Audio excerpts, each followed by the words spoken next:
Hi, my name is Derek from Tier 3 IT Solutions, and today I'm going to be showing you how to make a contact in Outlook.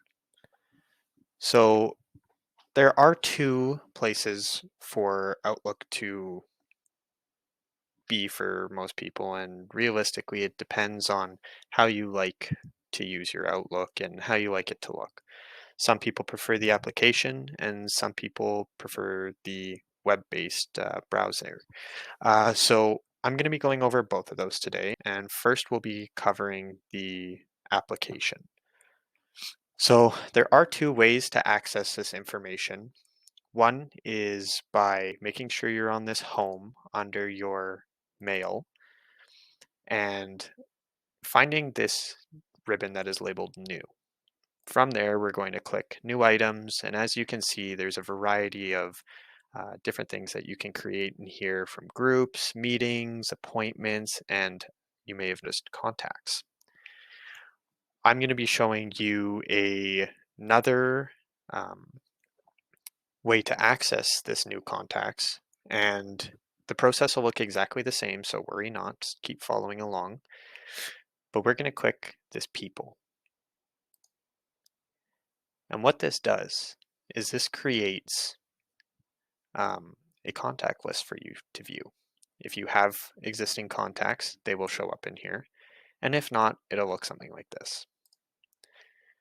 Now, what we can do in here is we can create new contacts. And as you can see, this is very, very distinctly set up so that we are creating groups and contacts and managing people that we know. So we're going to go ahead and click contact as we would have in the previous menu. Now, as you can see, there's a variety of information that we're able to fill out on our contact. Now, a question you may have is, well, why would I need to create contacts? How does this benefit me? Let's say we know John Smith from TELUS. John Smith from TELUS, we work with occasionally, send him the odd email, but it's been months since we've worked with John Smith from TELUS. And now that we're needing to send John Smith an email, well, how are we going to get a hold of him? I don't have him in my address book, and I don't feel like going back months and months and months to find the last email that we shared with one another. This is what contacts are for. They're a good thing to set up if you're going to be working with people outside of your address book, whether that be clients, whether that be vendors,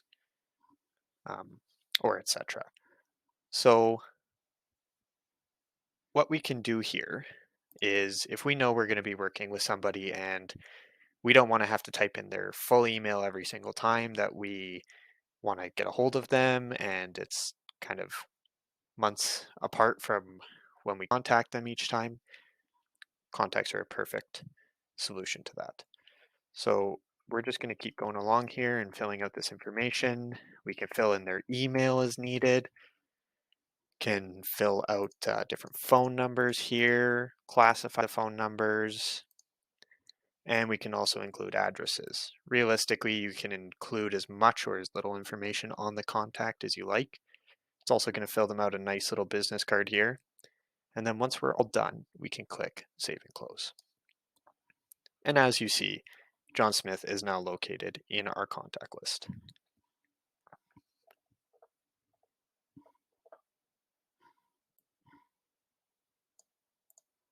The other form that we can do this, and as you see, he's already populated over into our web-based version. But this is where we'll kind of start off. We'll be in our mail ribbon here. And as you can see, there's nothing in here just for the test purposes. But we're going to, again, navigate to people. From here, we're going to just delete this for the time being. And we don't have contacts in here. There's two options. We can click New Contact. It'll go into here, but for this test purposes, we're going to click this Add a Contact. And as you can see, the process looks a little bit different now. We can enter a test note here for John. And to access the rest of that information, we're just going to click this Add More. So we can click Email Address, and we can enter an email address for John. We can go Name, and opens up this, and can add some nicknames or titles or a middle name for John. Phone numbers can be added through the Phone drop-down menu. And as you can see, there's plenty of options to choose from. Work-related information such as John Smith's company at TELUS will be added to the contact card. Job title as a sales rep can be added to the contact card. Address for home, business, or other can all be added, as well as some information depending on how close you are with your contact. Once you are finished creating your contact, you can click Create. And this will most likely show up in this contact folder for me.